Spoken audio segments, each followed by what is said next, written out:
more money. Okay, we're gonna get more money. Okay, we're gonna get more money. This my shit. Okay, we're gonna get into something else.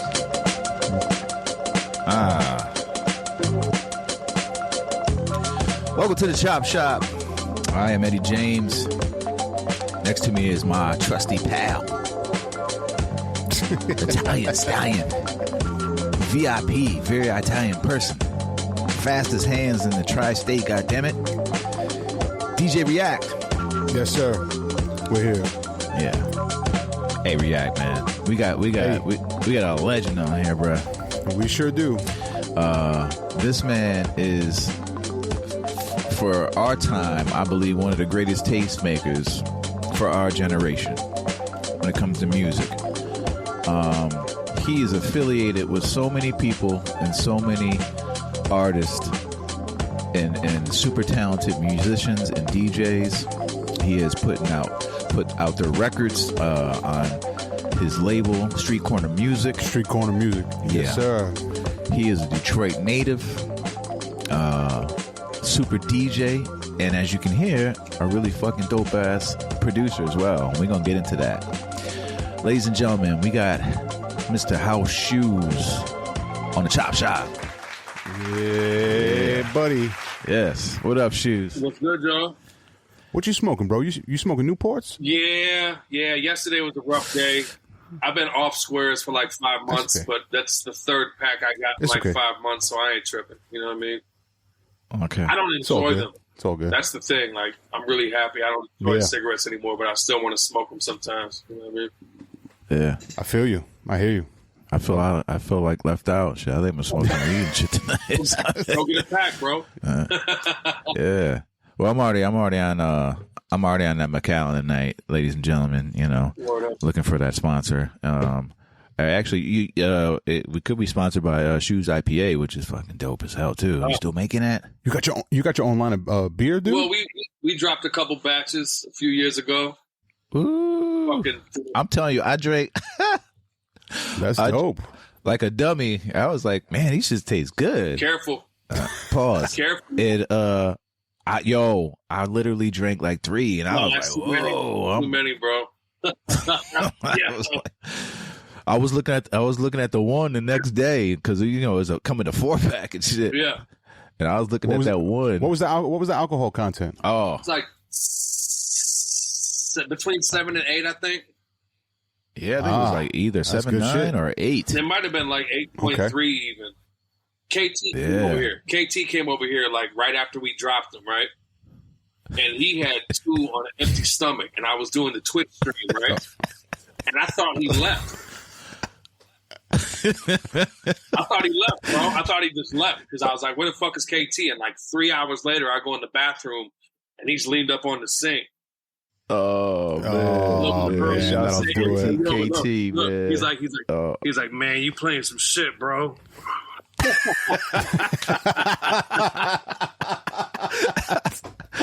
He even carry you heard the music and shit, man. Shouts to 4TKT, man. Absolutely. Super dope, man. Man, Shoes, man, thank you so much, man. This is like a long time in the making, man. We try to get you on maybe about 6 months ago when the show first started. Yeah. Or like we thought about you, man. I meant what I said, man. No cap. Like, I honestly think about there's tastemakers out there, man, and you've done it all, from DJing to producing, and then putting records out, man, and then just the level of musicians and producers that you put out, and the music that you put out, man, is nothing short of amazing, man. So first and foremost, I just wanted to give you your props, man. Thank you, brother. And we really appreciate you, man. A lot of people appreciate you. Real quick, your earlier days, you're in LA right now, but you hail from Detroit. First of all, what part of Detroit originally? Not the city. Not until I was age. I grew up in Southfield. I actually grew up in Lathrop Village. which is like a small part of Southfield. Southfield borders Detroit on the northwest side. Okay. So yeah. All right. But as soon as I was of age, I was in the city. You know what I mean? As soon as I could be in there, I was like, man. So, you speak about your music, and I'm not gonna terrify you like your teacher did with the cornet back in the days. You know what I'm saying? Like you had to buzz your lips, goddamn. Pause. Right. That was the first generation of. By the way, people, shoes ain't for no games. Like I could see early shoes. Like, man, fuck this buzzing my lip shit. I ain't fucking. You take this fucking chord. It ain't even a chord. It ain't even a trumpet, motherfucker. It's a cornet. I asked for a trumpet. Yeah, that motherfucker was too hot with it. I was like, man, yeah. Left. Fuck this shit. I'm not playing. I'm gonna be a DJ in a few years, homie. It walked out the class, man. But yeah, speak to that, man. Like your first, like when did you realize that that you want to be a DJ? So when I was in high school, well, I started a radio show. I took a radio show class. Like they had a class. So I went to Southfield Lathrop. In Southfield, there were two high schools. There was Southfield Lathrop, there was Southfield High. Yeah. And they had a radio station at Southfield High.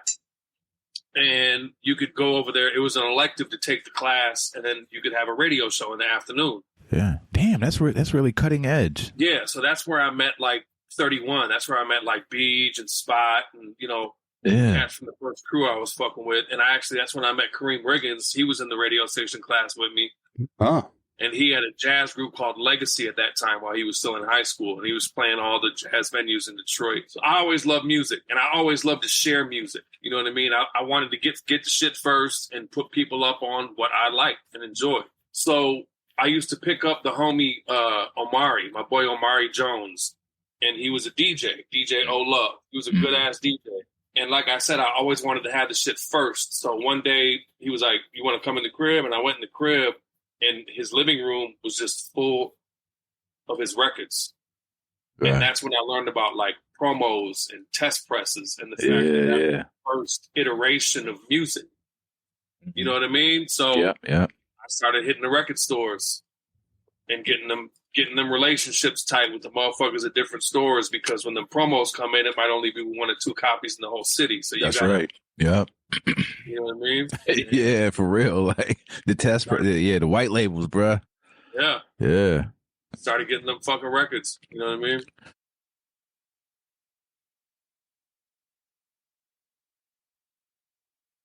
Stop for a little bit. Both of my turntables were Lenders. I had that little shitty plastic ass Technique with the little dog wheel shit. Yep. I had like so my right is my strong hand. Yeah. You know what I mean?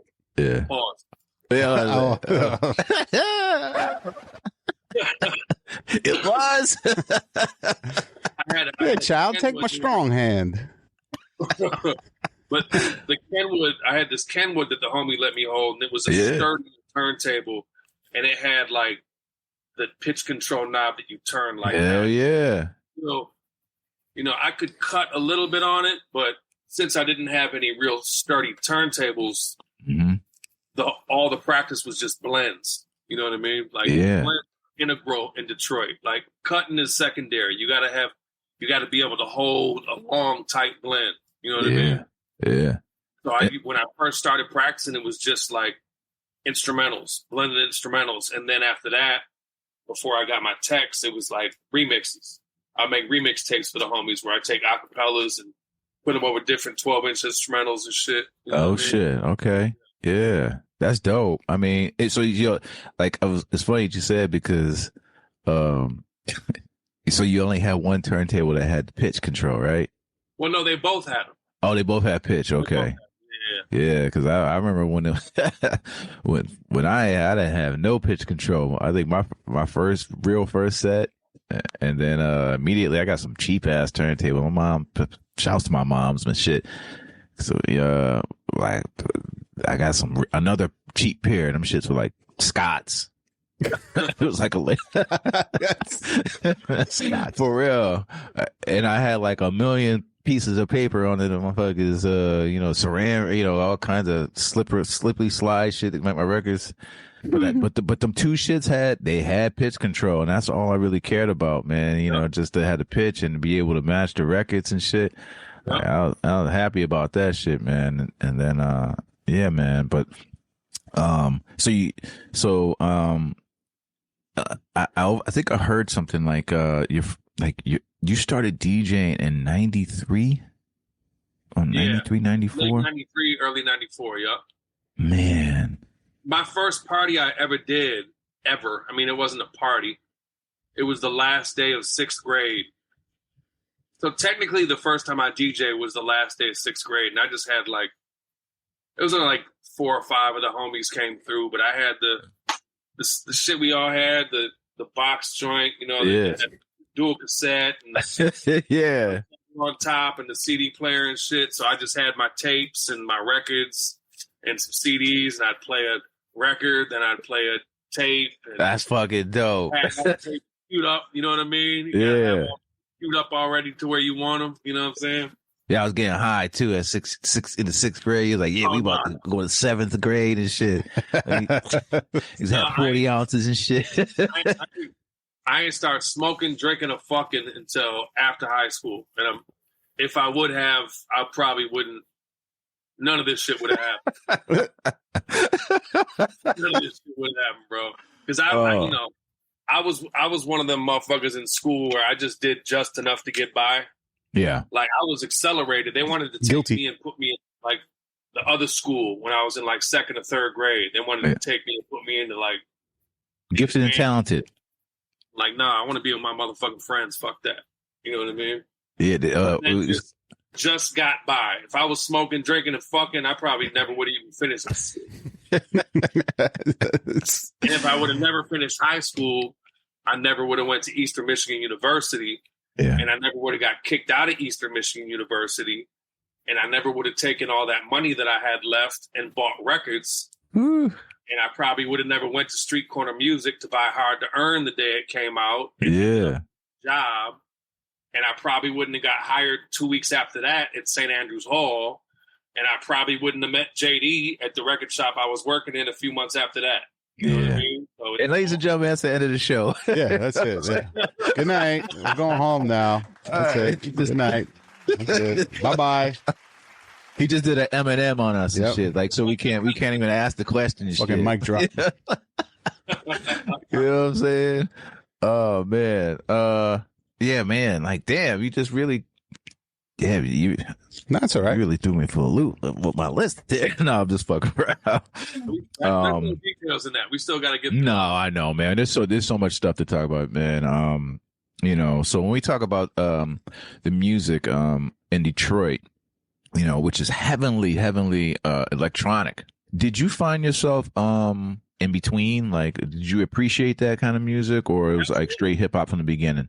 I mean, I was a hip hop motherfucker, but I appreciated it. You know, like I appreciate, like, you know, I mean, like Poison Clan, Dance All Night. Mm-hmm. Yeah. Oh shit. That shit ain't too much different than a fucking Ghetto Tech record. It's just that's right. Rapping. Yeah. No. I mean, right. Like Magic Mike. I fuck with Magic Mike back in the day. Oh, you know what I mean? Like. Yeah, because I know, like Detroit, like you said, you know, off the air that, you know, Detroit is like, there's so much going on, man. Like the Detroit that I witnessed, you know, it was like they were playing a lot of the people I hung out with. They weren't even playing like, you know, slum. They were like all like hot boys and, Southern stuff. City, bro. Like, no, don't take that disrespectfully, anybody, but Detroit was a regular ass city. And the shit we were doing was advanced, and it was too advanced for the city, period. I mean, but we still on like the Ghetto Tech and the techno and the house shit. Like, we grew up listening to Mojo and Jeff Mills, the Wizard. Yeah. You know what I mean? The Wizard would be fucking DJing on 4 turntables live on the radio every night. That's crazy. And it'd be the fucking wildest shit you ever heard in your life. You know what I'm saying? Yeah. Did you have a crate for Ghetto Tech and all that stuff? Did you have to play that, or? I never had to play anything. Like, I don't have to play shit. I play records I like. And not to say I don't like those records, but the homies do that and they do it very well. I do what I do. I just finally, you know, rest in peace, my homie Buys. Like, I love reggae. Mm-hmm. but I never touched it because that shit is too massive. Mad motherfuckers that got their finger on that pulse and they can do it. But the homie hit me to do a gig, and where were those early parties at before you went to before you got the gig at St. Andrews, or were they in the hood? Or so when I was going to Eastern, my homies Low and Zoe, who I was later in a group with called Emixo, and my man B Styles, Orlando VC, they used to drive up to Ypsilanti and they would pick me up and drive me all the way back to Detroit, and we would go to like, the Rhythm Kitchen, Mecca, which is 1315 Broadway, or 1515 Broadway, which is on the spot. And of course, they took me to fucking St. Andrews for the first time. And St. Andrews was, everything. Mind blown. Yeah. Right. When I went to Detroit for the first time, I knew about St. Andrews, and I was, because I'm coming from New York, and I was in the D, and I was like, yo, man, like, what's up with St. Andrews? He's like, we ain't fucking going there. I'm like, yo, but like, I'm like, come on, like, that's what we listen to. You know what it is? Yeah. And it was like, nah, we going to River Rock. Yeah, going to Legends. That was the craziest shit, though, because that's where you really got to see the dynamic right next door to each other. Because Andrews was 431 East Congress, Legends was right next door on the corner, and St. Andrews was the hip hop shit. Right there, yeah. And we was fucking weirdos. We was literally it was crazy. What the fuck is y'all wearing? What is y'all listening to? Baggy ass pants, backpacks and shit. They up in there turning up, you know what I mean?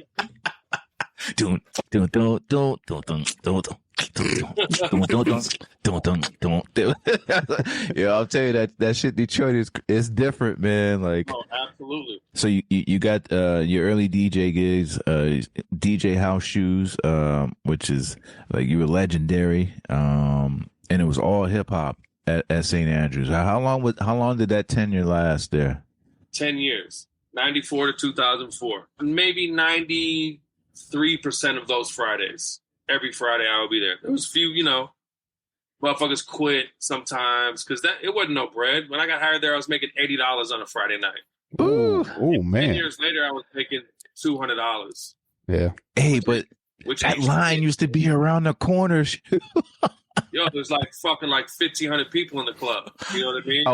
I would have been disgruntled like a motherfucker. Like, listen, people, that's for the love for real, right there. That's for the love for real. Mm-hmm. That shit was church, and I was the fucking pastor, yo. I'm not a religious dude, but I was the pastor, and that was my fucking flock, and I'm super grateful for that shit. You know what I mean? And I've always wielded any power that I ever had. I tried to do the best possible things I could do with it. It was very community based. I never traveled outside of Detroit. I never gave a fuck about playing records nowhere else. Like, who does that? I got this $200 gig on Friday, homie. I ain't about to go. You know what I mean? Like, yeah.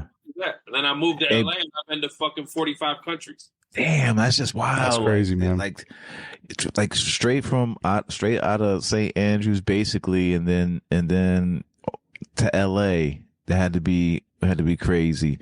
But you speak about that. I'm thinking like, this is why you are who you are, and you get the respect, and you're a real dude.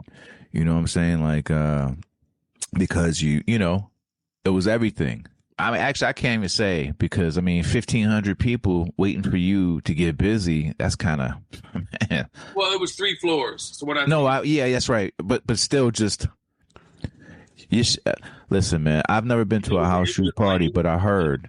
It was fucking excitement. Yeah. Excitement. Like, I would get off, I would wake up on Saturday. I got 6 days. Man. To find heat for next week. Man, I just wanted to find the fucking heat. What's the new shit? Yeah. You know what I mean? What you got, Jay? We got a tape deck in the club. You know what I mean? Right. We got a portable DAT player in the fucking club. He's bringing me shit right out the oven. God damn. That's crazy, man. Lead by example. I don't think nobody is stuck to the script as hard as I have. Man. Like, I'm gonna stick to the motherfucking script. I'll be the example. Like, for better or worse. And it's actually a lot. It's devastating, bro. Sticking to the script. you lose sticking to the script. It ain't really no history will tell the tale, and that'll be a great example for people to read and listen to and learn from. But while you on this motherfucker, it ain't no reward for that. It's just all work and just trying to leave as much behind as you can. Man, that's a gem right there because, man, that sounds like a pretty much me and React. You know, we all have similar stories, man. That's real talk, man. Like, man, that's a gem. You know, we sacrifice so much to stick to the guns, and then it just that shit. You know, shit don't be working out. You know what I'm saying? Like, yeah. But you are one that really stuck to his guns about everything, man. You know, first of all, man, you know, you're a DJ. We all know you're a DJ, man. But your production, man, like a lot of people, I still think a lot of people sleep, and your beats are very impressive, my G. Like super fire. Personal. I ain't never made there's only literally like maybe one time I ever made a beat for somebody else. All right. Man. One time. Yeah, we were listening to your album. You know, I don't know if you obviously you saw on Bandcamp when people buy your shit. Like right. I actually wind up having the instrumental to was the first album. I'm drawn. Yeah. I had it already. I bought the shit again. I was like, you got me and shit. It's so much lately. Like, I only drink. This is interesting too. A lot of people might not know this, but I only drink when I DJ. Like, I'm a very light social drinker. Like, it'll take me. Like, the one beer ain't gonna get finished over here if I ain't DJing. It'll be I'll drink half of it, and that shit'll be warm the next day. I gotta get open. You know what I mean? I feel the same way.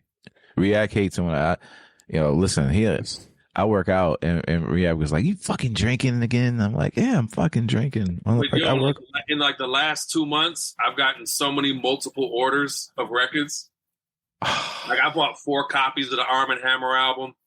Like new spiritual jazz compilation that came out. I got two of them bitches showed up. You know what I mean? Oh man, yeah. I find myself doing that. But getting back to what I was saying about your early days of beat making. Very interested to know. You know, obviously we'll talk about your influences. But yeah, before you met Jay, you were doing beats, and first of all, you're surrounded by gods. You know, the Dillas, the Kareem Riggins, the Black Milks. There's so many fucking. You brought up Zoe. You said Zoe. Is that the Zoe? No, that's my other homie Zoe. But Zoe's the homie too. Zoe's you're like connected. You're like 6 degrees connected. Seriously, to everybody, bro. I'm an asset. I've always. That's my position. That's my goal and purpose in life is to be an asset. Yeah. Dope motherfucker. Yeah. And if you ain't dope, I'm an asset because I can try to tell you how you could try to be dope. Yeah. No, I've seen like. By the way, people. That's the realest shit I ever heard. Yeah. But Shoes he don't fucking play. He like Dick Hanlon is not going to make you any better. Yeah. And if you play me a whack ass beat and I tell you if I'm soft handed with that shit, it's not going to make you any better.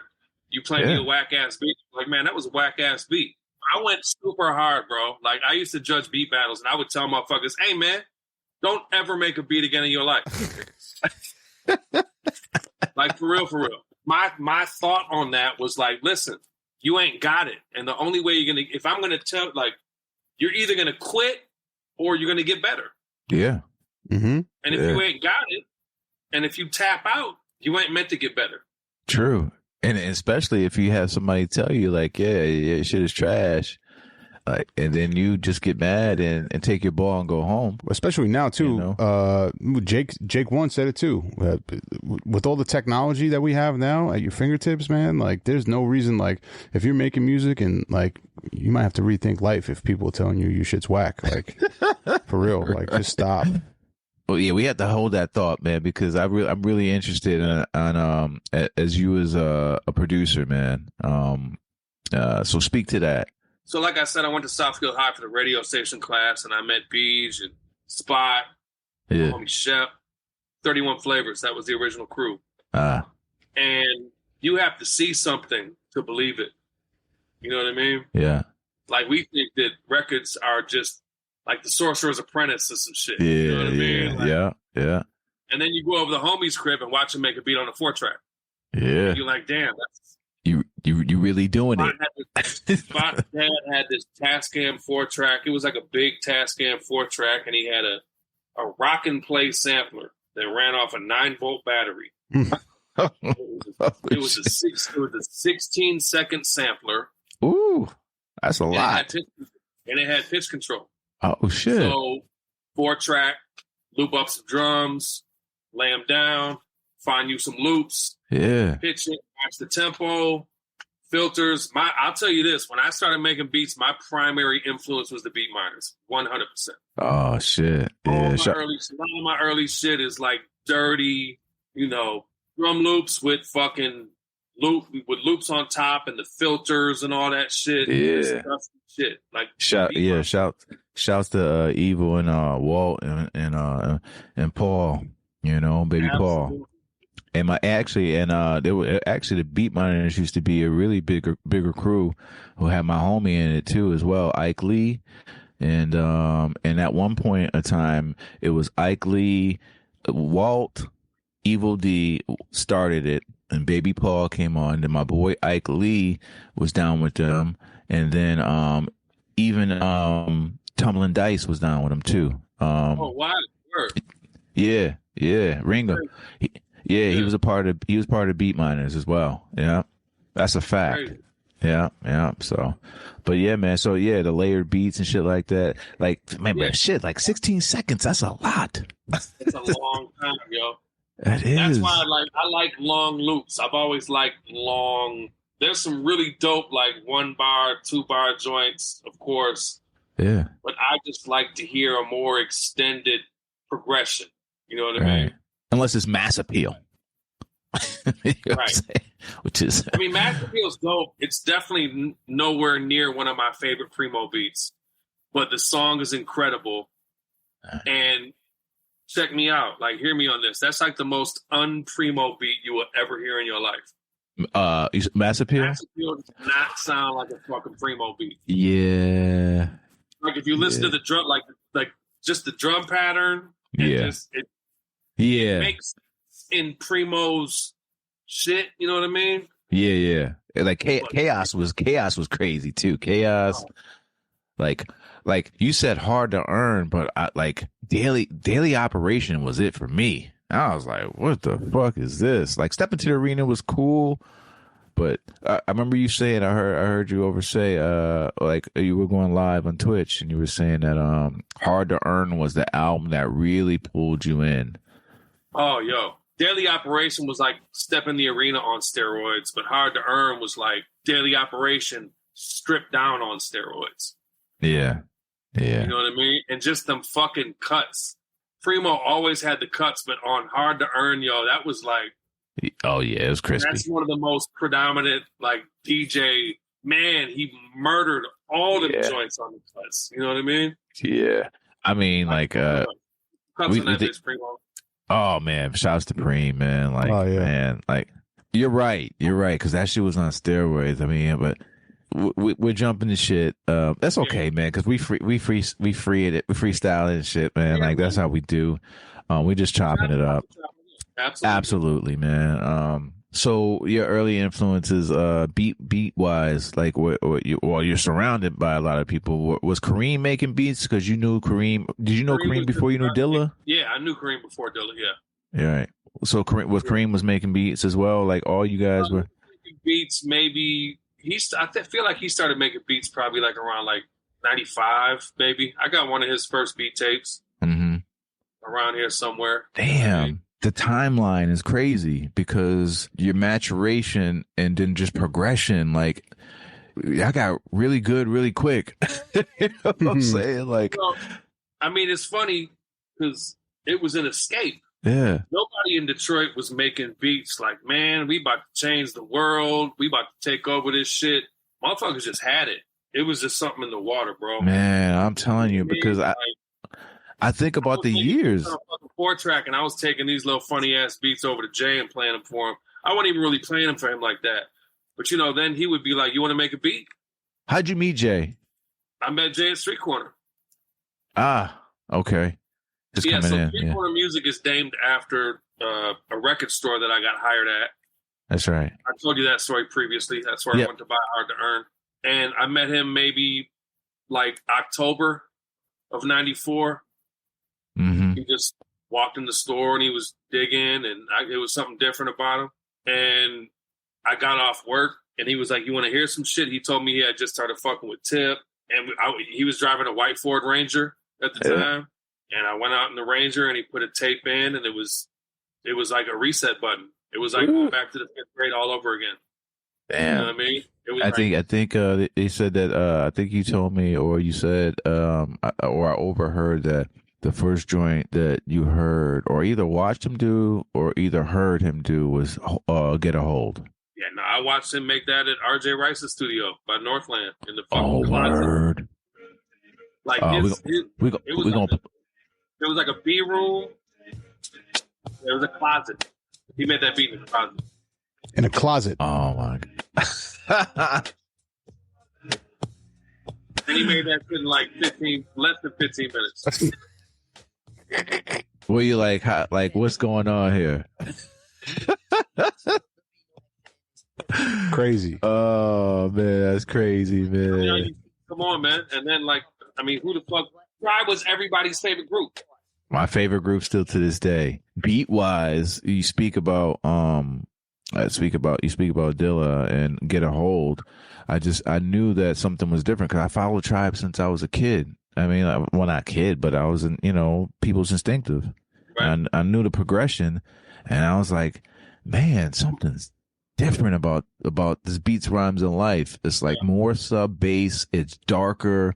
Yeah. The first record right out the box was the loop of Blind Alley, and it was just raw and dark, and the bass line didn't even come in to the end and shit.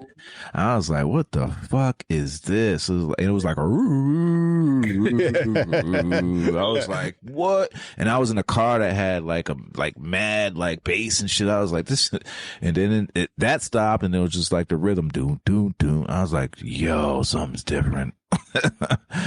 Everybody back in the day said that he ruined, there's so much revisionist shit out here, man. It's so exhausting. Like, motherfuckers saying they loved Electric Circus. Like, come on, yo. You wasn't saying that, motherfucker. You didn't. Everybody hated Beats, Rhymes, and Life. Everybody hated Lab Cabin, California. Yeah. Dilla, not me. JD ruined Tribe. JD ruined Farside. JD ruined Common. You know what I mean? And not everybody just yeah. Have you actually? I mean, man, you in different circles. Man, you've heard that. I've heard that. Okay, I've heard. Electric Circus was kind of mid, but I didn't think that shit was mid at all. I was just like, this shit is fucking different and dope. Like, I understood it. And actually, I was at Studio A when they started recording that shit. Real talk. Yep. Yeah. Getting back to your beats and everything, Mac, because man, I really want to shed light on your production. No doubt. No, so I went from the 4-track shit. Yeah. This is crazy because this is something else that just popped into my head that I ain't thought about in a long ass time. So there was these cats, J. Rue and Jeru, not J. Rue, but Jeru and J Star.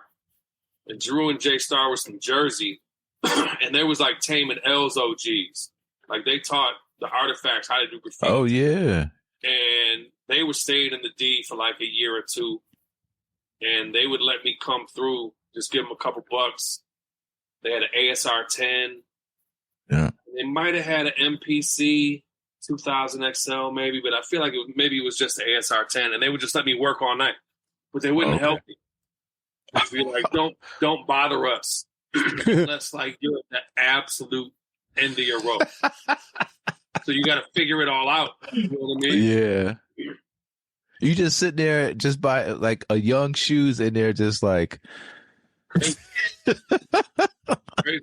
I guess I'm here and shit. Like, I met JD at Street Corner, and then we would, went out in the van, in the truck, smoked a joint. Actually, yeah. He wasn't smoking weed. He hit the joint that night though. He didn't smoke weed for a long time. and then started going over his crib, over my Duke's crib. Yeah. And he'd be like, you want to make a beat? Go pick a record out. And he would be like, all right, listen, like, sample all the drums like 0.6. And, I had my little notepad, and he would chop the shit up for me at first. And then he would just leave. Damn. Leave the club and just leave me in my Duke's basement until like 4 o'clock in the morning. You know what I mean? He just you on the same beat and shit, like yeah. Oh man, crazy too though, because like the first, but that's like drill. That's like you talk about like the come up and like raising the bar. Like I'll give it a buck. Like the first 3 beats was funny as hell. Yeah. 4th one was all right. All right. Yeah. You know what I mean? Yeah. Like, 4th one was all right. And then after that, it was like, it was some shit coming. It was like, I just. Yeah, but I'm saying like you surrounded by dopeness. That's the formula, man. If you got to stay the student. Everybody want to be the fucking master at stuff. Like it's good to get to 10,000 hours or whatever they say and shit. To master our stuff. Okay, we can master our stuff, but I still love being a student, man. Well, I mean, the greatest teachers are students until the day that they go in the ground. Yeah, man. That's facts. You know what I mean? Yeah. I went to college to be a teacher, bro. How about that shit? I went to Eastern to be a teacher, yo. I can see it. Me out, and I have taught more motherfuckers around the globe than I ever would have been able to teach in a classroom. You can go back and visit that, though. I think you'll be a wonderful professor at some shit. Yeah. Oh, absolutely. Absolutely, man. I mean, like maybe 10 years ago, Shoes, you probably would have fucking beat the shit out of somebody. But I think as your kids have gotten older and you dad and you girl dad and then you got things have changed. I've seen your maturation, man, as a man, man. I'm very proud of what I see, man. If we ain't refining ourselves, what the fuck are we doing? If you're not, it's one thing to make a better beat tomorrow, but can you be a fucking better person tomorrow? Yeah. Like, fuck beats, bro. We're gonna be good people.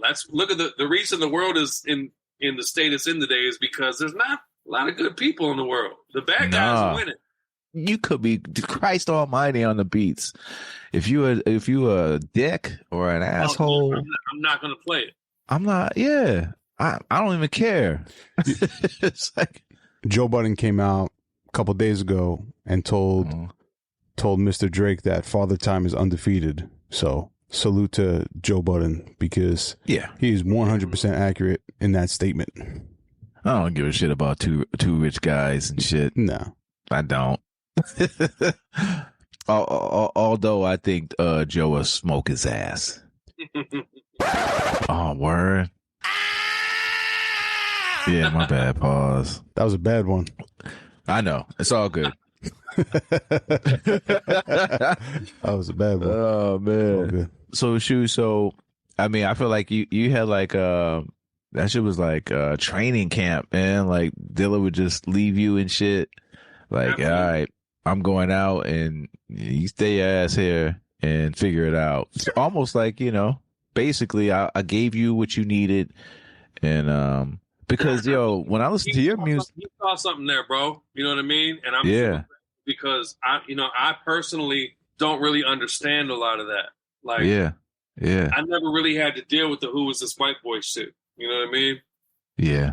A lot of people have given me their grace, and I'm so grateful for it. You know what I mean? That's tough too in Detroit because like Detroit is, woof, man, it is segregated. Yeah. It is, man. So you never had any issues, like. I mean, I got carjacked, but I mean that might have been because I was white. But that's probably one of the, that's definitely one of the top 5 best things that ever happened to me in my life was getting carjacked and not getting like my car stolen. Like, hey man, scoot over. Like we riding for a minute. You know what I mean? With a gun in my face and shit. And I got Dez's records in the trunk, and I'm like, hey man, can I get these records in? Like, I got my big brother's recycling bin full of heat in the trunk. You could have this car, homie. I don't give a fuck about that. let me get them records out the trunk. I'm going to count to 10 and I'm going to shoot your motherfucking ass. Word. So you telling me I can't get these records out the trunk? That was my response. Oh, shit. I can't get the records, dog. 10. You know what I mean? Like 1, 2, 3. Fuck. I got to, you know what I mean? Yeah. I was going to meet Dez at Ant's crib that night. That's and crazy. you didn't get the records, obviously. Never came. No, they never turned up. Damn. Yeah, and then I think I got my 3000. Like my first drum machine that I owned personally, my 3000 I got in like 96.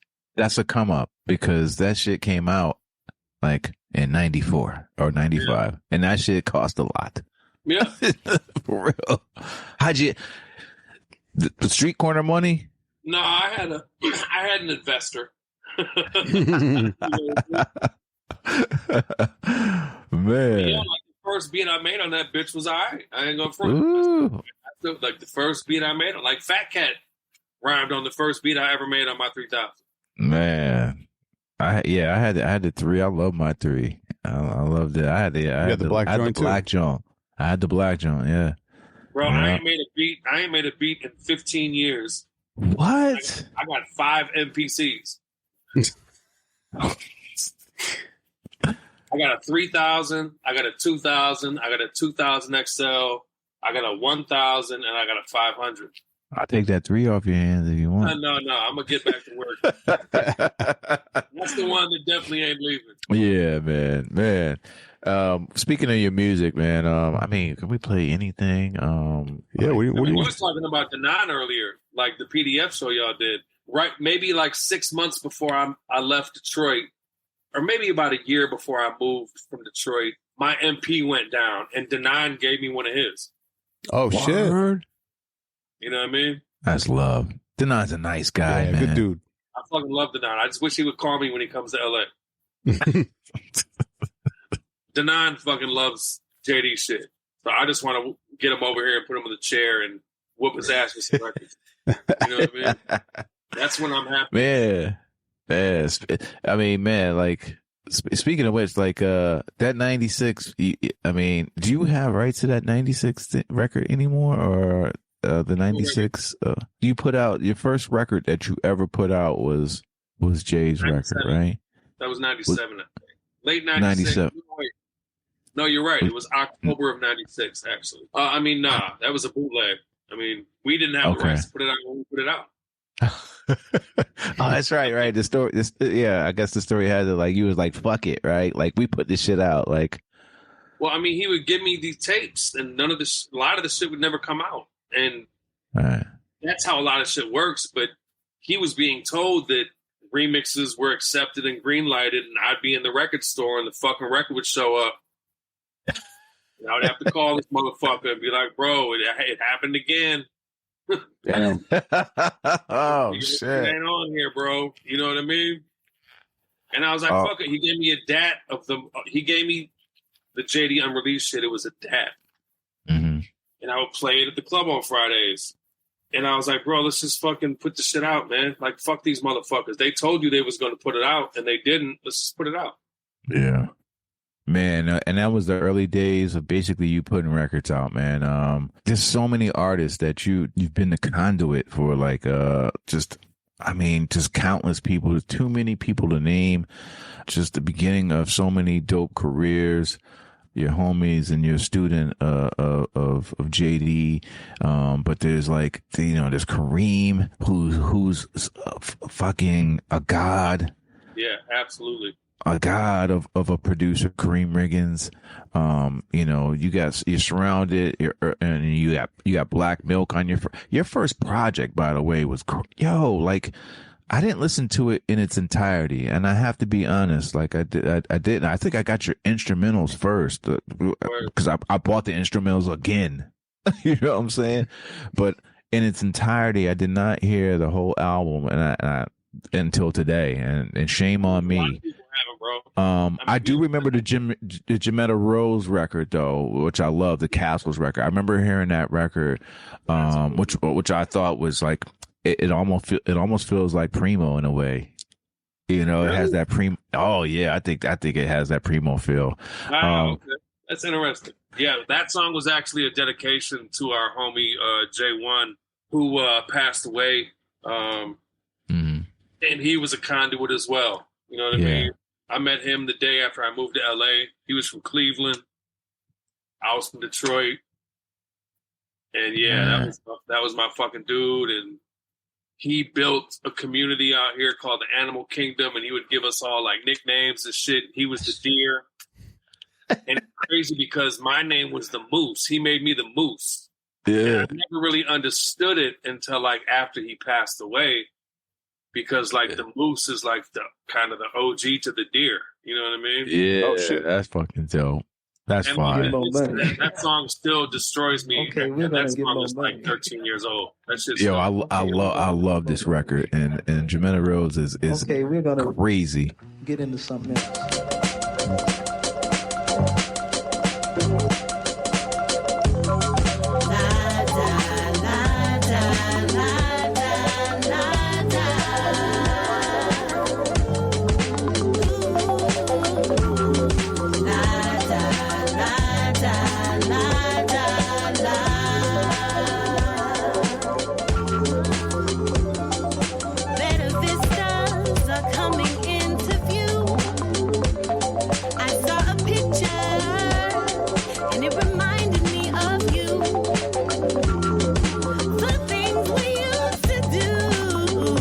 This record crazy.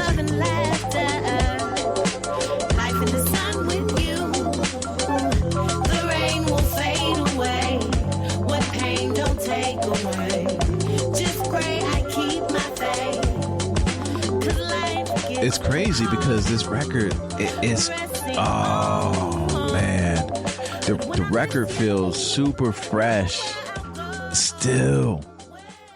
So that was a Ty Dolla $ign song. Word. So Ty used to have a group called Ty and Corey. And that was a Ty and Corey song, right? Yeah. It was a song called The Dough. I only heard it like twice, and I don't have the song. I don't think Ty has it either. But when I went to track the beat out, we tracked it at this fucking ill studio, and it turns out we're having these conversations, I'm tracking the shit out, and come to realize that that studio was Jermaine Jackson's studio. Oh, shit. So that sample is Jermaine Jackson. Ooh. Yeah. Word. Captain Sand, Jermaine Jackson. It's the same shit from Somehow, Some Way. Oh, man. See? So I go outside to smoke a cigarette. We have been talking about the shit for a minute, and the engineer comes out and he's like, I'm pretty sure that song was probably recorded here. Oh, wow. That's crazy. Like, how many times has that ever happened? That's crazy. Where you fucking dumping a beat in the studio where the sample was originally fucking recorded in. And it, like, I mean, like, for real, like, it does feel like a primo joint. That shit. No, I feel you now because it sounds like Dirty Rotten. Like the drums sound kind of like Dirty Rotten. Yeah, and that's the beautiful thing too, man. Like, you know, like because man, I got so much I want to say to you, man. Like, because you studied under. We all know who you studied under, and honestly feel like you got your own lane. Like as a producer, like I mean, you said you haven't did beats. Literally 15 well, also that record was recorded. That record was created. I made that record instrumentally at first. Right. So that record came out in 2011, maybe 2012. But those beats on that record from 99.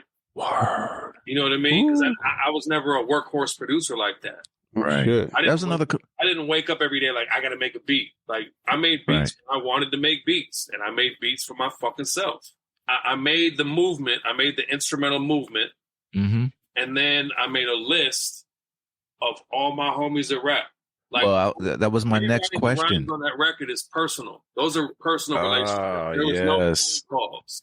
Man, in English class in like 4th grade, and you got the words over here and the definitions over here, and you connecting the dots. And it was literally, I had the track list of the instrumentals on one side and a list of all the rappers, and I connected the fucking dots. I'm glad you said that, because was it your first and only joint, right? Proper LP, yeah. Okay.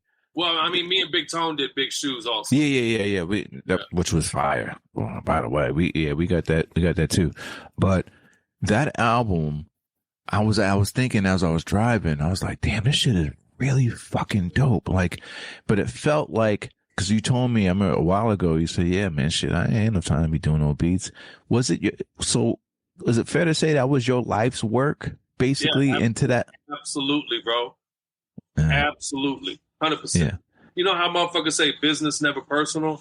Yeah. Fuck all the motherfuckers. Those are dirty motherfuckers. Yeah.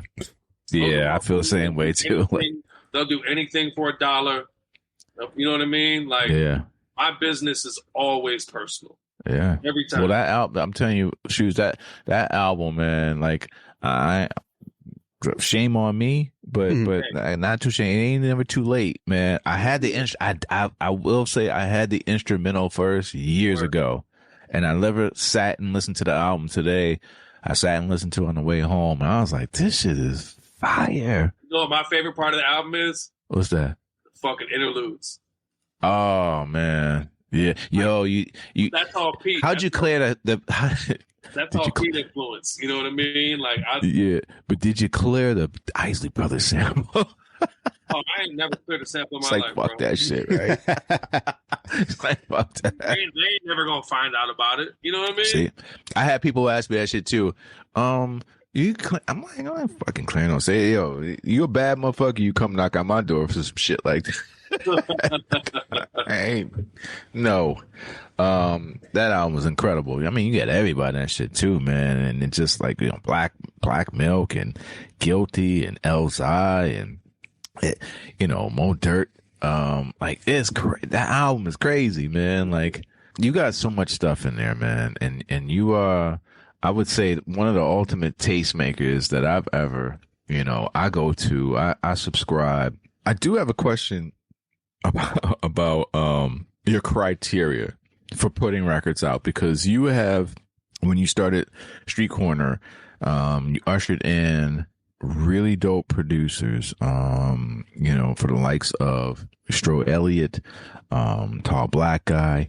I mean, the list goes on, man. There's Cream of Beats. It's just motherfuckers that deserve records, bro. Yeah, Juicy the Emissary. These are guys that still a lot of people really don't know about, but but the records, they're timeless, and there's just, the material is crazy, and there's so much stuff, bro. It's so much stuff. Do you ever look and say, what have I done? No. Or what did I get myself into? Not really. Records are permanent. It's permanent. And if I'm dealing, and that's another thing. Like, you can't just give me your fucking record and I put it out. I don't do that. There's a few asterisks in the catalog with projects that people have given me, and I put them out. But that's all. I'm very heavy-handed, man. I go through hundreds of beats. Yeah, I was gonna say that. Like, I go through 300 beats in like a half hour, bro. And we got a folder of like 50, and then we work that down to like 30, and then we work it down to like 20. And then I sequence the album, and while I'm sequencing the album, I'll get an idea for one of the song titles might spark a visual in my head. You know what I mean? Man. That's like, I'm heavy-handed with it, bro. And I'm very grateful that a lot of these people have trusted me with their art. You know what I mean? Yeah. And I understand how permanent a record is. You can't fuck a record up. That's this true. Is fucking, That's true. It's so it's true. not like Kanye now on Spotify or whatever, where he can change the record 2 weeks after it comes out. Right. Just change the folder or whatever. You know what I mean? Like, you got one shot. There's so many producers that you put out, man. Do you ever find yourself being burnt out at times? Like, man, there's like so much music. I'm done. Walk. I don't, you know what I mean? 10 years in, it's thankless, bro. There's no celebrations. There's no reward. There's no emotional. Are you still giddy about them? No, I'm uninspired, unimpressed, and unfulfilled. I think that's cap. The last motherfucker that I heard that turned my ear was Soundtrack. Okay, I was about to say. Listen, that was 4.5 years ago. I haven't heard one person in the last 4.5 years that's made me feel like, oh man, I want to put your record out. Speaking of which, are you serious? Me and Eddie got a bet going on though. We did have a bet. We got a bet going on. Have you heard this record yet? Of course he has. Okay, of course. Run the shit anyway. He chuckled like, motherfucker, you really asking me if I heard this shit? Hey, Shoes, membership has its privileges, right? Yeah. Got a couple things in my stash. Soundtrack.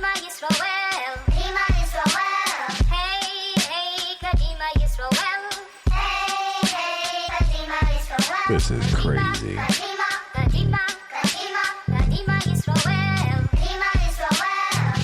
This shit is tough. I always want to hear a Buster on this shit.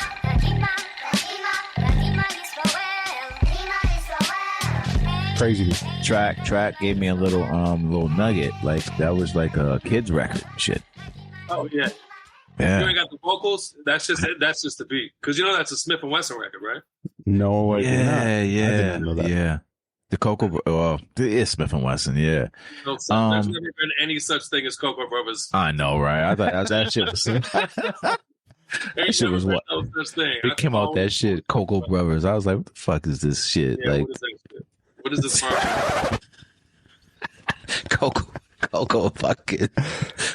Brothers, Cocoa Butters and shit. Yeah, I wasn't buying that shit either. Shoes. No, yeah, bro, I'm really washed. I'll tell you the truth. 10 years. I mean, but man, like, but I don't know if there'll be another 10 years of street corner music. Oh, come on, man. Oh, well, all right. So how about this? You're gonna need an A&R then. I mean, find me the bag. You know what I mean? Yeah, man. I work very well in situations like that too. But it's, you know, a lot of people just feel some kind of way about Shoes. I feel like I've been boxed out of a lot of shit. You know what I mean? And I speak my mind. I talk my shit. I've definitely talked myself out of all the corporate checks. But you know what, man? They can't. But at the end of the day, you still are one of the favorite tastemakers. Period, man. Like they still that I didn't like, bro. Well, they still go to you. They still go to you for the approval. But I will say that there really are some really talented, really fucking dope producers, man, with just some crazy shit. I mean, we got Theory Has It. I mean, he's nuts. Yeah. But I like also one of the main priorities. I mean, the goal of Street Corner is a very low ceiling. The goal of Street Corner music is existence. Yeah. It's physical media. It's records. Kids was happy with having a SoundCloud and seeing hearts and shit. Open a box of records. Open a box of your records. I like giving kids their first record. Yeah. I don't really like dealing with people that have been in this shit for a long ass time. I want to give a little kid who's dope a record. Yeah. Because we all know confidence issues are heavy with the illest motherfuckers. A lot of the motherfuckers you ever hear in your life have very shitty confidence issues. You know what I mean? So let's give a motherfucker that first record, build his confidence up. If he wants to do another one, that's cool. Or just pat him on the back and see what he does with that added confidence. Seriously, that's why I believe everything that's on Street Corner it feels like it's strategically. Those records are all those albums are all strategic, and the producers and the artists. But I don't think sometimes. I mean, maybe I don't know. I mean, I'm thinking maybe you might be in a vacuum on the person outside looking in. Right. Because what I see as a DJ and a fan of the music, the albums that you've put out, I always want more. You know what I'm saying? You have your Jimmy Roses, you have your Stro Elliott. Look, what the fuck? Like, all the motherfuckers made me feel some kind of way, and I had the ability to try to let somebody else feel that way. Listen to that music. No, you've definitely touched a lot of people, man. Here it is, I'm on the other side of the continent. I mean, seriously, man. Like, even for a guy like Juicy the Emissary, like, Jeez. sick with it. Like, a lot of people don't know about Juicy. He came out with Kmart, the Kmart Chopper shit. And that was crazy. And I believe, did you put that out or did you put Timber out? So you put both of them out. Okay. So I never like, I very rarely, shit seems to just kind of find me. You know what I mean? Yeah. The shit would just kind of always find me. Juicy was the exception in it. Like, it was just this one day where I was on SoundCloud, just kind of bouncing around. Yeah. And I heard Timber. Because Timber is before Attention Kmart Choppers. Oh, hell no. Word. The side A of Timber was like a 13-minute joint he had on his SoundCloud. And I hit him immediately. I listened to that shit all the way through, and I hit him, and I was like, yo, this shit is crazy. Give me another 13 minutes, and we got a record. And he was like, word, hell yeah, let's do that. But let me send you this shit that I just finished. And he sent me Kmart Choppers. Yo, when I tell you. Kmart Choppers first, and then he finished Timber, and we put out Timber after. So Timber is the second album, but it's actually the preface and the post to Attention Kmart Choppers.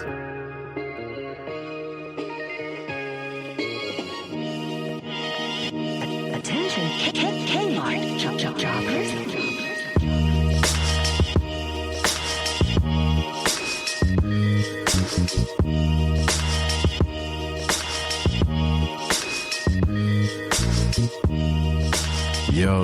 Yo, like this shit crazy, but he like this ain't, yo, React. There's a record.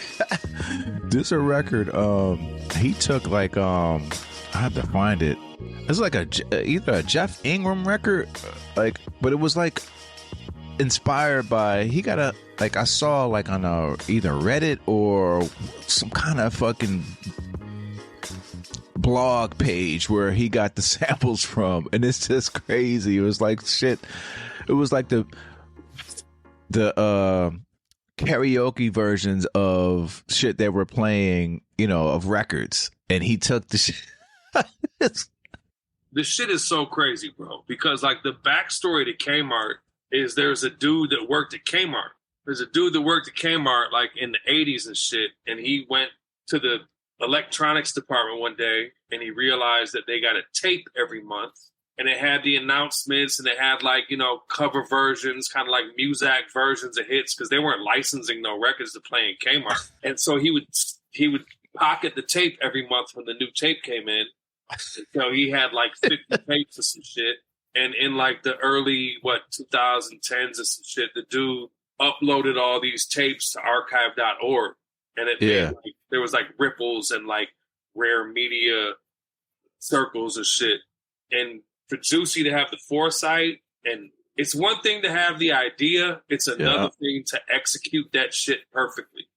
Man. And he knocked that shit out the park.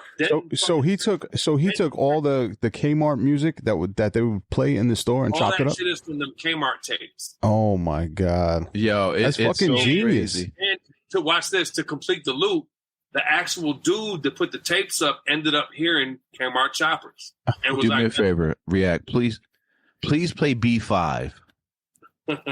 You'll see it. B5 was the shit. Baby, come to me. Man. Let me put my arms around you. I was like, this motherfucker's crazy. That was the shit right there.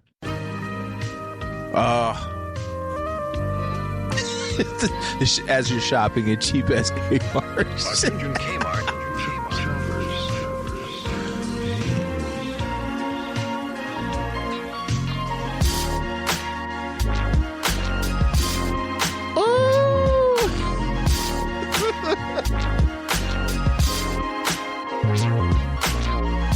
Oh my, I got chills, man. Oh, this is what I'm talking about right here, man.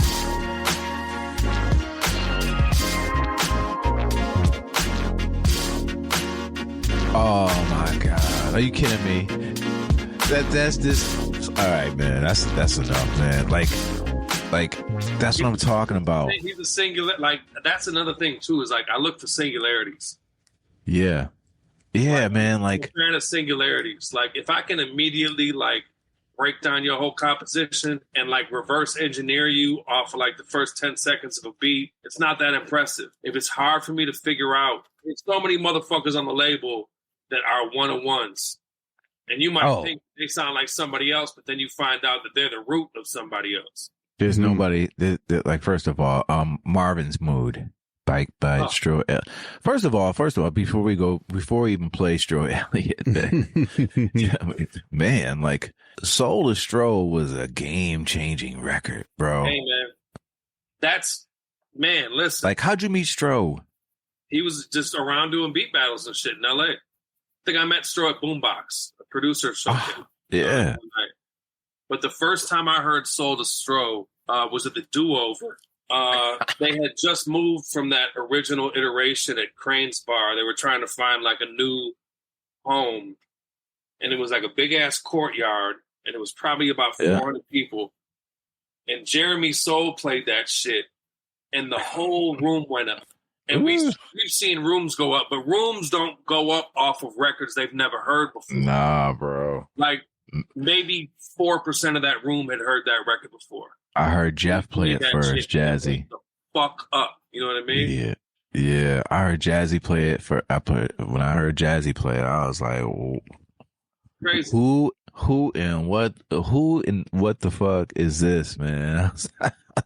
I chased that record down for at least a good, I want to say a good 4 or 5 months. Like, yeah, I think a lot of DJs chased that record down. Jazzy was the first person I heard play too. With it on the Sunday service shit. Right. That's right. Yeah. And then people were hitting me up like, "Yo, you get money for that?" I was like, "Hey, motherfucker, did we pay Soul to Soul?"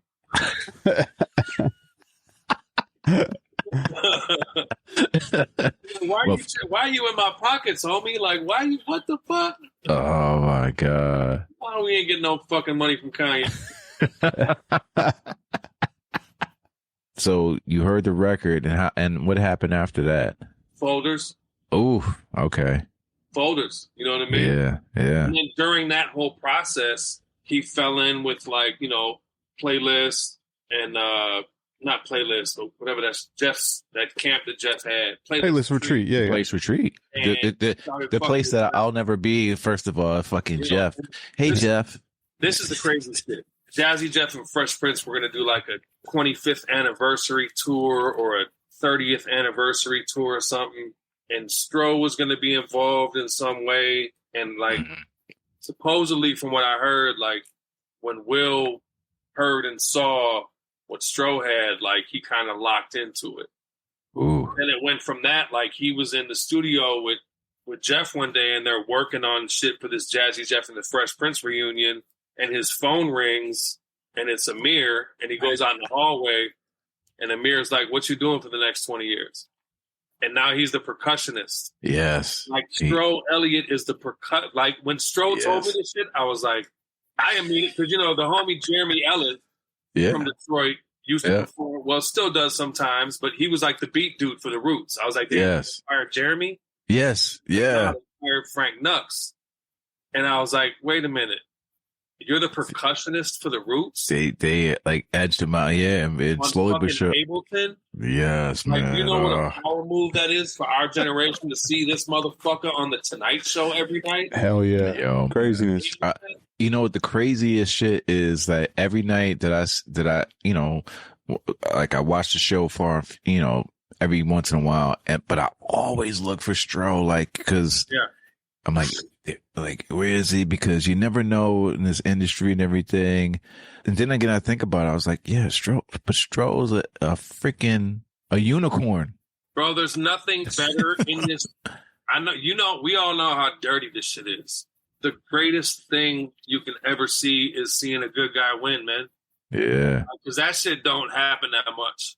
Nah. And seeing somebody who has the talent and is a good fucking person and literally deserves it and see them get that. Oh, man. Yeah, man. And I'm just grateful to play any part in it. You know what I'm saying? Hey, but you know what? The good thing is the records, Marvin's the Mood and the Moods album is like, seriously, your pocket with your records, it's gonna feel like it's feeling like modern day, like Blue Note type shit with some of these producers, man. For real, it is. Yeah. We're gonna listen to 82 versions in 10 years, bro. Yeah, How many? man. Say that We're gonna again? 82. Wow. Ooh.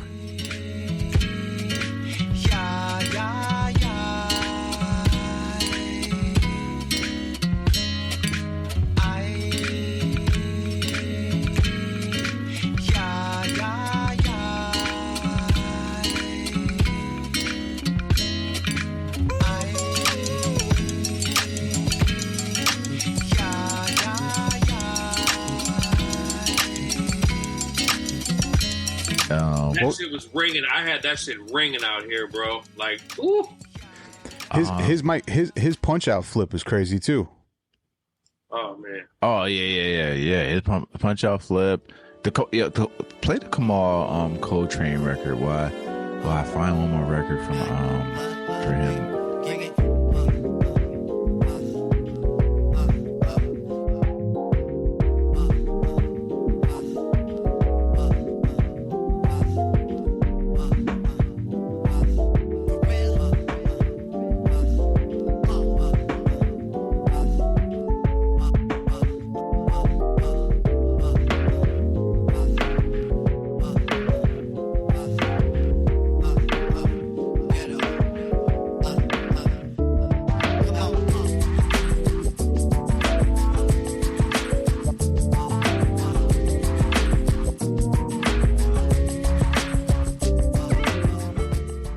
Are you proud of this? You gotta be proud. It's my life work, bro. Yeah, absolutely. I know, like we really did like a remix. Like, listen, I didn't want to overbear you with. I know there's so many fucking Dilla questions. Dilla. I love Jay, and he's my hero, and we already know the story, but we didn't want to drill you with the same shit all over again because, we already know. Yeah. We already. Dan Charnas wrote the Bible. Just go read the book, y'all. You know Exactly. Oh, well, read the book. I got the I listened to the shit twice on Audible when I think about the stuff that's been, when I hear about, with no disrespect to legendary artists, like they were like, oh, Dres is gonna get, like, he's doing an album over JD beats, and I'm just I don't ever want to hear that in my life. I don't either. I'm gonna listen to my Black Sheep record though. Oh, for sure. I'm gonna listen to that first Dres solo record. I love those Yeah, records. DRES. That's all I want to hear. You know what I mean? I hung out with the homie about a couple months ago and shit. The Gene Brown function that we got down at and shit. But I don't want to. I don't want to hear any more. How did Frankenstein end?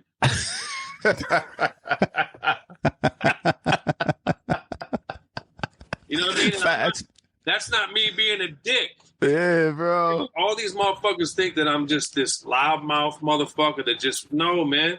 And the other thing that's crazy is people be acting like I don't give a fuck about nothing and I'm just rambunctious. If I didn't give a fuck, yeah, would I turn up like that? No, not at all. I know. Fucking turn up is because I care so goddamn much. Yeah.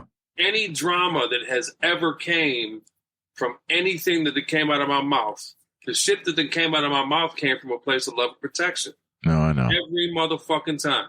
Yeah, but you're not alone, man, because and there's nobody against it. Nobody against anybody. I'm like, I truly don't want to hear, I don't want to hear his beats. I don't want to hear his beats. I'll tell you some super real shit. Like, yeah. Talking about the Diddy shit. Dilla's got a joint on the Diddy album. The Tangerine Dream joint. Yep. Yes. And motherfuckers is like, oh, it's terrible. And it's definitely far from one of my favorite records that I ever heard. Mm-hmm. But it's on Diddy's fucking record. Can any of you motherfuckers put that bag yeah.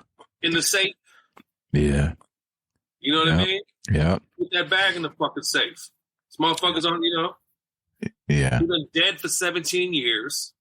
and a beat that he made 21 years ago is on Diddy's new record. And these little young motherfuckers is fucking with it. For sure. You know what and I mean? that just, yeah, man. Yeah, I just don't. I just want it to be done right. You know, like when it's in the right hands. Whenever I hear, like, you know, I don't know, man. I just Bro, kinda... they drilled Prince's safe the day after he fucking died. And what did he say for his entire career? Like, you're never gonna get any of this shit. Yeah. And he died, and they was in his safe the next day. What did Madlib say? Nobody went up to Madlib when he was like, "If I'm dying, burn the fucking studio down. Y'all ain't gonna deal with me." Nobody That's barked true. on him. It's not That's too true. different from what I said. Madlib's an interesting, one of the greatest. Ain't nobody got more beats than fucking Madlib, bro. I probably got like 2,500 Madlib beats on my computer, and I might have like 10%, 5% fucking library. You know what I mean? Man, like, just one of the illest, man. And then, you know, it's funny, man, because I've heard early J records, and then there was the J-Lib record, you know, like you did, like the other night. Years ago. Yeah. 20 years ago, J-Lib, man, you did your thing with the set too. I was like, woo, man, crazy. But I honestly think, man, like, I just think that, like, there were different facets to Jay. I know Jay can always fucking chop records. He was incredible. And by the way, my favorite Jay chop is Believe in God.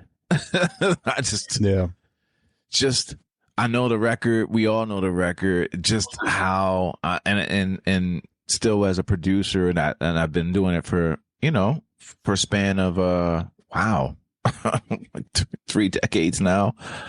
When you can go to yourself and say, how? Like, how? Oh, well, I played Jay's shit for Madlib for the first time Madlib ever heard JD's shit. I played a tape for him when he was on the tour bus DJing for the Alcoholics in '96. Yeah. And the first time JD ever heard Madlib, I played him the fucking Lupac record and them fucking early 12 inches when I was working in the record shop.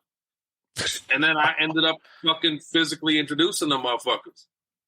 Man. Like the day they met in the studio, we smoked fucking 56 blunts, yo. At Studio A.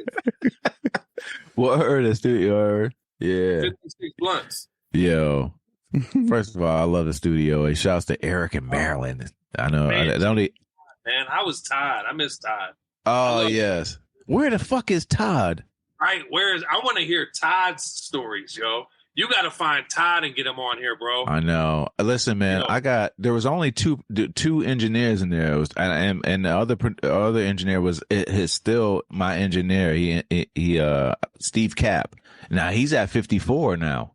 Oh, word, man, 54, yeah. Bro. Wow. Yeah, he's at 54, and it's funny because you know, he's doing stuff with Gito and Tall. Right. Yeah. So, but Todd, man, I know Todd got all. I got a funny story, man. I was at Studio A and I was recording with Derek Coleman's cousins and shit, and I knew already that Dilla was recording there, and you know, there's tapes laying around and dats and shit. Oh boy. So this is the first story. The second one is kind of fucking funny as hell too. So the first one, so I'm in there and I see, and you know, there's just a cassette tape laying next to the computer, and I was like, oh shit. This shit said Frank and Dank and shit. I was like, I don't think nobody's gonna miss this shit. It wasn't a DAT. I was like, I can't take a DAT because the DAT was like, you know, they were, back then they were expensive. So I took the tape. I took it. Like a 20-minute Ampex. Yep. Yeah. I stole that little Ampex, that little expensive tape, and I was like, I don't care what it said. It said Frank and Dank, and it was Take Them Clothes Off. And I was happy with that too, because I was like, because I already heard it. I stole it, people. I stole some shit from the studio. I don't give a shit. And I brought that shit, put it in the cassette, and it was like, dun, dun, dun, dun, dun, dun. And that was the thing about Dilla. Like I was like, okay, it feels like Neptune's inspired, but he did they shit better than all of them. Like he could do some Primo shit better than. I'm sorry. You don't gotta apologize. You couldn't take his. Exactly. That's all I'm saying. Yeah. So when I heard this shit, it was Take Them Clothes Off, and it was like another record. I forget the other record that was on the whatever record that was on the B-side. The crazy joint. Yeah. Yes. Yes. I had that record. So when I heard, I was like, what? And I ain't tell nobody. I crazy. I gotta pull that out. I haven't listened to that. I haven't heard that record in a long time. Yeah. Stream tomorrow. So that was the two records, and I was just like, damn, that's it. Yeah, that was the 12-inch. Yes, that's right. That's right. So the second time I came across some instrumentals of his is we were myself and my cousin Seth Marcel, we were rehearsing. We were in a group together. Shouts to Seth Marcel, and we were in the city. I think Sony studios, like we rehearsed and shit. It was like a rehearsal spot. Right. So we end up in the same room, right? So I'm setting up my turntables, and I end up in there, and I'm setting it up, and I see that somebody else was there before us, and I look at the test pressings. And I see that it's fucking like Water for Chocolate. Oh, shit. It was the instrumentals. Yo, it's on the show. Are you fucking... Oh, my... Yo, it was the instrument... Written in a Sharpie, right? Yes, yo. It was the instrumentals, and I think Sinister was still DJing for Common written at the on time. The sleeve, though, not on the label, right? Sharpie was written on the. Yes. Yeah, he gave me that record. Are you serious? Yeah, that record's on the shelf. Yeah, that's crazy. Yo, react. That's crazy. So I said to myself, I said, there's only two people in here. I said, there's no way I want to take it. But they're coming back either later on after us and they're automatically going to know. And I just sat there the whole time rehearsing for our show, but consumed looking at the fucking... I was like, fast forward 20 something years later, and you it's on Shoes' yeah, that shit's wall. over there, bro. Oh my god, that's crazy. I saw this shit. I was just like, man. I was like, yeah, I can't. I really want to take it though. I want to take it, but I knew that we was gonna have some problems with some people. Man. Yeah, because test pressings back in the day ain't like it is. Like motherfuckers now get like a box of test press. Back then, it's like there's like. But they would have knew it. They would have knew it was us because only a couple people booked the room. Absolutely. The shit was just sitting there. I was like, and this was when this was 2002, 2003 when we were in there. Them shits was fresh, and I was just like, I'm gonna take them. And Seth was like, you better not fucking take them shits. They're gonna know it's us. Damn, we're pushing 2 hours, man. Oh no, it's all good. I knew this was gonna happen, man. But shit. We can do part two. We can do part two in a month or two. Okay. Oh yeah. I'm good to go. I know it's getting late over there, though. You know what I mean? I don't do a lot of interviews, homie. Music is a secret. There's nothing more important than documentation, bro, and that's why I'm so grateful for y'all to have me here. You know what I mean? Oh, man, thank you, man. Oh, we appreciate it. If the stories never get told, they never happen. That's right. I do have a question. Right. Even though, Eddie, you probably know the answer to this. How did you meet? How'd you come across Soundtrack? Me and Soundtrack had been like missing each other. You know what I mean? Like we would meet, and I'd be like, yo. When we really started getting closer in the universe was Nam 5 years ago. He was playing beats, and I was like, yo, he was playing beats with his homie, and he has some shit. And he'll tell the story, his side of the story, like this is crazy for the podcast. Like, get his side of the story too, because he was never comfortable with sending shit. And when he finally sent that pack, we were off to the fucking races. You know what I mean? Yeah, man. Like he had what was it like the record was done. And then there was like we had finally. Oh my God! Finally dialed it in, but then the pandemic popped off, and shout to Slop and Session In. Cats was in there playing fucking Heat every Friday, and I would tap in because Soundtrack would be chalking the room out every Friday, and he played like 4 joints that night, and I had to change the whole record. Oh, I told him on the stream, I was like, man, I need all those records. The records were so heavy and the record was kind of more laid back that I literally had to like re-sequence the whole album. Oh my God. Yo, the sequence is critical. You can't just like there's no the record. You know what I mean? Yeah, no doubt, Shoes. Like there's no question that first of all, shouts to my Session In gang. I'm part of that. They saved me. They really did. They put the battery in my back that was a special time, bro. It was, man. It was the great reboot. And just sitting in a room and just the camaraderie, you know, meeting Soundtrack, you know, that's Lil Bro. Shouts to Zenon, who is now working for oh my God, with Disney Pixar. Yeah, he works for Pixar, but he's still doing music, man. And they were two peas in the pods. They were both, you know, they both had heat, you know, and I was just like, man. But Track is special, man. And I remember him being very excited. Yeah, when he told me that, yeah, man.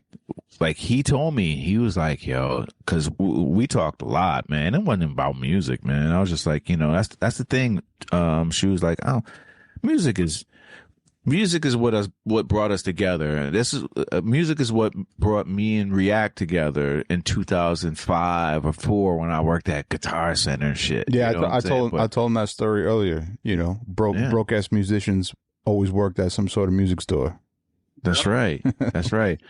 Music was what brought us together, but other than that, man, I just, you know, talk shit. We don't even we talk music, but we don't really talk about music, man. It's just like, all right. Because we do music. Exactly. So I say that to say this about Soundtrack. So he was very happy he was like, man, I'm about to do this shit with Shoes, and he was really excited. Yo, he wasn't as excited as I was. Oh my God, this has been we gotta do a part 2, man. We will. This might be the longest interview we did. I mean, let's just do them quarterly. We can just do a quarterly House Shoes episode. Ooh, yes, we can do that, please. What does House Shoes fucking think? I had a list here, man. I was like, I didn't even get to that shit, man. There's so much other stuff. I come on, man. We rap nerds, bro. We love talking about rap shit. We do, man. That's why I think that, you know, I keep, you know, I think React all the time, the bro, because I said no, 4 times, maybe. I was like, I want to do this shit. He was like, yo, but come on, man. I was like, this shit. Talk about the shit anyway. And I was like, all right, let's fucking do it. But man, I truly appreciate you, Shoes. Seriously, a man's man, like for real. I'm all for people who don't put no punches and just like you ain't about that sucker shit. Like nope. Like nah, bro. We just